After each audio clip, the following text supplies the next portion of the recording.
સાબરકાંઠામાં ભારે વરસાદના કારણે ખેતીવાડીને પણ નુકસાન પહોંચ્યું છે, જેથી હાલમાં મોંઘવારીએ માઝા મૂકી છે ત્યારે શાકભાજીના ભાવ પણ આસમાને પહોંચ્યા છે, જેના કારણે ગૃહિણીઓનું બજેટ ખોરવાઈ ગયું છે। મોંઘા ભાવના બિયારણ અને ખાતર નાખીને શાકભાજીનું વાવેતર કરવામાં આવ્યું હતું, પરંતુ ભારે વરસાદના કારણે મોટાભાગનું વાવેતર નિષ્ફળ ગયું હતું।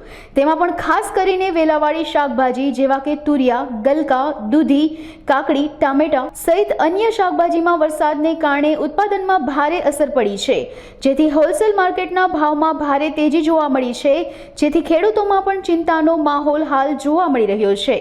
અત્યારના સમયમાં મોંઘવારી ખૂબ જ પ્રમાણમાં વધી ગઈ છે। જોવા જઈએ તો શાકભાજીના ભાવ પણ બહુ જ વધારે વધી ગયા છે। જે સામાન્ય રીતે 20-25 રૂપિયા મળતું હતું અત્યારે 50-70 રૂપિયા અત્યારે 50-70 રૂપિયામાં મળે છે।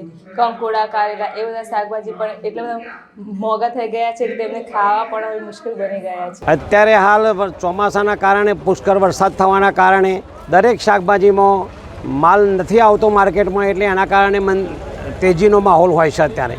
પણ જ્યારે કોરું હતું, વરસાદ નહોતો, ત્યારે માલ પુષ્કળ પ્રમાણમાં આવતો હતો, ત્યારે ખેડૂતનો પોસાય એવો ભાવ મળતો નહોતો અમને। પણ આજે વરસાદના કારણે દરેક શાકભાજીમાં તેજી આવેલી છે, પણ આ ભાવે આજે દવાઓના ખર્ચો અમે વધારે કરીએ છીએ ત્યારે આ માલ ટકી રહેશે। એટલા માટે આ જે ભાવ છે એના કરતાં પણ હજી વિશેષ ખેડૂતનો ભાવ મળે તો જ અમને પોસાય એમ છે।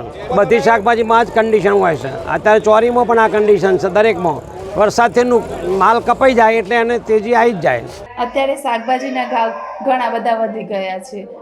જે 20 થી 30 રૂપિયા કિલો મળતું હતું એ અત્યારે 100-200 જેવા કિલો થઈ ગયા। કંકોડા એ ઘણા બધા મોંઘા થઈ ગયા, 200ની ઉપર જતા રહ્યા હતા। અત્યારે મોંઘવારીમાં કઠોળે એટલા મોંઘા થઈ ગયા છે, બનાવું છું ગૃહિણીઓને મોંઘવારીમાં શું બનાવું તે બહુ જ અત્યારે અઘરું પડે છે। અત્યારે એવી પરિસ્થિતિ થઈ ગઈ કે શું અત્યારના મોંઘવારીને શું બનાવવું એ જ ખબર નહીં પડતી। મોંઘવારીના બજેટમાં ગૃહિણીઓને બધું મેનેજ કરવું બહુ જ મુશ્કેલ થઈ ગયું।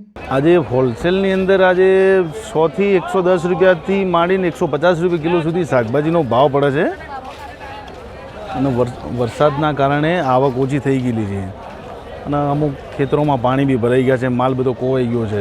ખેડૂતોની આવકમાં બિલકુલ ઝીરો થઈ ગયું છે।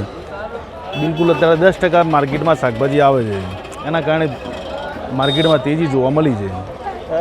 કેટલો ભાવ પહોંચી શકાય પહેલાં કરતાં? પહેલાં જે શાકભાજીનો બજાર પડતું હતું જે 40 રૂપિયાથી માંડીને 50 રૂપિયા કિલો સુધી બજાર પડતું હતું, અત્યારે એની જગ્યાએ બધું ભાવ ડબલ થઈ ગયો, 100-110 રૂપિયા કિલો થઈ ગયું છે।